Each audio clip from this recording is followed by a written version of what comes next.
Hello everyone, it's me again, and I'm here with another video. In light of my root of Age of Extinction coming out, I thought it'd be for the best to look at one of my unused ideas for Age of Extinction. And that would be Brawn. And I'll discuss Brawn's role till the end. But today's video will be about what Brawn was in the Bay films. So let's begin, shall we? To start things off, this would be like during the events of Dark of the Moon. Now, I know Braun had he had a toy in, like, the Revenge of the Fallen toy line, but that was like a year after the movie came out. So that wouldn't have made a lot of sense to include Braun in, the movie. So when would Braun have made his debut then? It would have had to be Dark of the Moon. Like, I'd say the best place to introduce it would be like during the Chernobyl attack scene. And who I could see as Braun, I'd probably say maybe Vin Diesel. I would say would be playing Braun.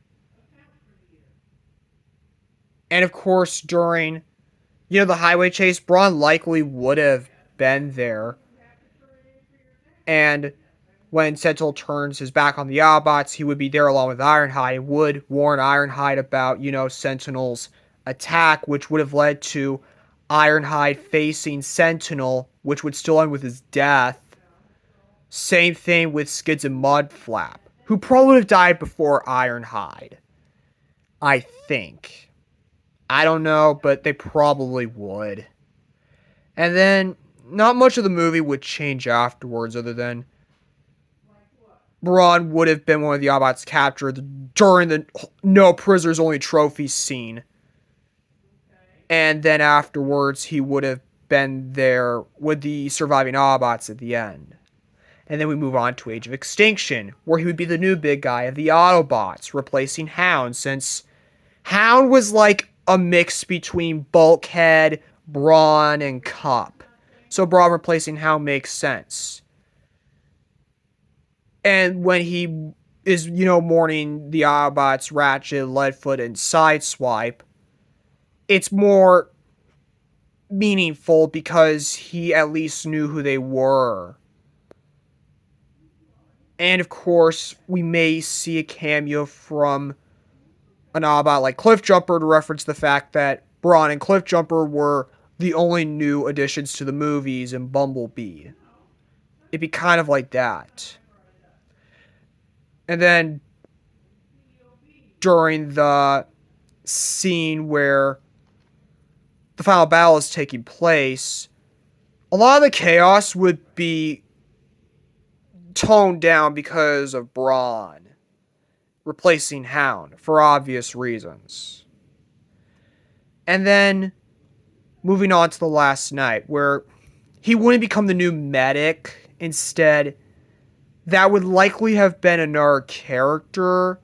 I don't know, maybe Red Alert. But he would have a rival in this film. I'd say Brawn would face the new big guy of the Decepticons, Onslaught. And Onslaught may have survived his fight with Drift and Crosshairs because, Brawn would be participating.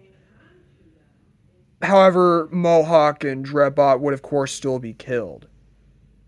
And then during the final battle, Brawn would have a rematch with Onslaught. And of course, Barricade would be there as well. And Nitro Zeus would still die, but Barricade and Onslaught would escape. However, Onslaught would have been injured. Maybe even Barricade. But yeah, the last night doesn't really change much. But again, the chaos that Hound caused in the film, that would be gone or toned down. But still. So that's what if Brawn was in the Bay films. Or at least the Bayverse. I say Brawn is one of my unused ideas for Age of Extinction because guess what? I had intended for him to replace Hound in my Age of Extinction rewrite. He was meant to become the new big guy of the Autobots following Ironhide's death. Now, why did I replace Brawn with Bulkhead is the question. I wanted to at least include some Autobots that were not from G1, and Bulkhead seemed to be a perfect choice. I might include some other Autobots that are not from G1 in later installments of the sequel trilogy, but that's gonna be like a hold that thought off for now moment. It's going to be that for now, at least. But anyways, I will see you all later.